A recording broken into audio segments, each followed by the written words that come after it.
הסנט הוא מקום שנמצא בצפת, הוא מקיים סדנאות ביהדות ובקבלה.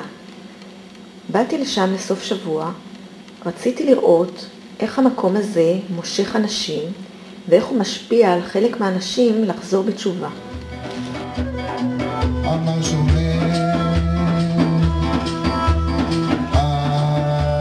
אנחנו אומרים שלא עשני שם, מה האישה אומרת? שעשני כרצונו. אנחנו רק אומרים שלא עשנו משהו אחר. האישה אומרת שעשני כרצונו, כי מכירה במעלה הגדולה שיש לה.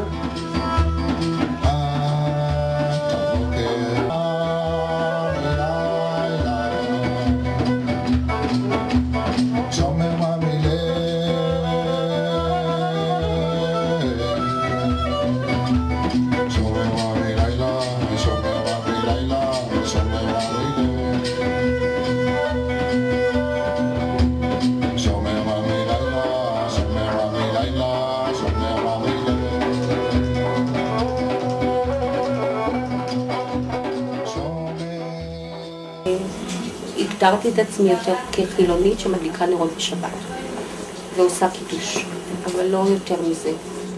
אבל פה קיבלתי תכנים יותר משמעותיים למה קורה ולמה זה קורה, ואז היום אני כבר יותר מתחזקת בנושא. איך קרה השינוי הזה? בעקבות הסנט. קיבלתי איזה ניצוץ אלוהי. חזרתי הביתה עם אנרגיות עילאיות כאלה שפשוט הרגשתי טוב. הגעתי לשלמות. כל החוסר ודאות והבלבול שהיו לי פשוט התחלפו בשלמות נפשית. ואיך את מרגישה עכשיו? מרגישה מצוין.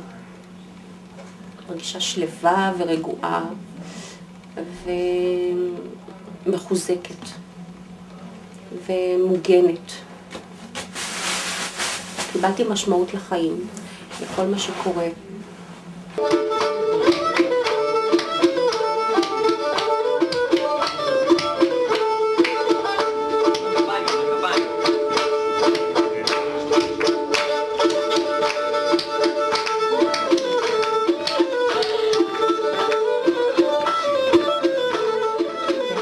איך הגעת בכלל? זה קצת מסובך, ההורים שלי גרושים, אבא שלי חזר בתשובה. אז הוא מצא את המקום הזה בתור מקום נחמד שאני אלך אליו לפני הגיוס שלי לצה"ל. אז הייתי פה לפני 2 בערך, לפני שהתגייסתי. הוא קיווה שאת תחזור בתשובה גם? אני מאמינה שהוא תמיד מקווה את זה באיזשהו מקום, אבל זה לא היה תלכי לשם בשביל לחזור בתשובה. זה היה כי זה באמת חוויה נחמדה שיכולה להשאיר אותי. ואיך את מרגישה לגבי זה? הניסיונות שלה ברורים לי, אני מודעת אליהם, אבל זה ללא ספק אחד המוצלחים שבהם, כי זאת באמת חוויה אדירה ומשפיעה ומשנה, ומאוד מחזקת את העניין הזה. קיבלתי דף עם פסוקים מהתורה שהתאימו לשם ולתאריך הלידה שלי, והרב ישב והסביר לי אותם. למשל מקרה שבא להתחתן עם מישהי, הוציא אליה שם רע. רצה לדרש אותה. אמר לי ככה וככה, לא בסדר, היא לא הייתה בתולה בזמן שהתחתנתי, ואז ההורים מוכיחים שמליל הכלולות יש להם את הסדין. אז הוצאת עליה השם רע. אז הוא מחויב עכשיו, הוא לא יכול לדרש אותה.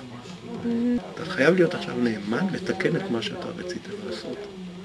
לא הייתי ממליצה עליהם להמשיך לחיות יחד. זה לא נכון. לא יכול להיות ההפך שגירשה אותו? לא. זה לא קיים. יש גרושתו, אין גרושתה. אז את יודע שזה דבר זה שאני לא מוכנה לקבל אותו.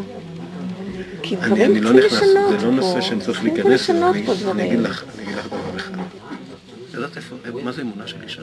את יודעת מה זה ללדת, לחוות מציאות שהחיים שלך נתונים ממש בידי הבורא? אני יודעת מה זה. אז את יודעת כמה זה, את מקבלת את זה, את ילדת אצלך. פעם אחת לידה שווה את כל הידע והלימוד והנחת תפילין שלי, פעם אחת לידה שאת חובה.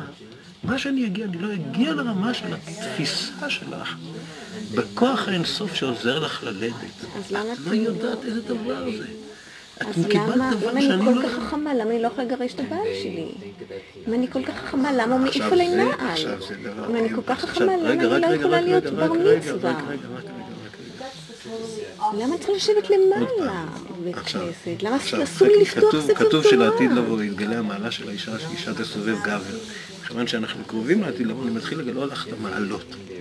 עכשיו, יש היררכיה שהקדוש ברוך הוא ברא. יש גבר ויש אישה.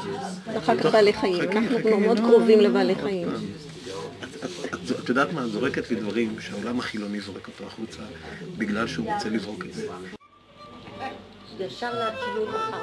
ייתכן שהאווירה כל כך נחמדה של הסנט מסתירה את הבעייתיות שקיימת כלפי נשים ביהדות.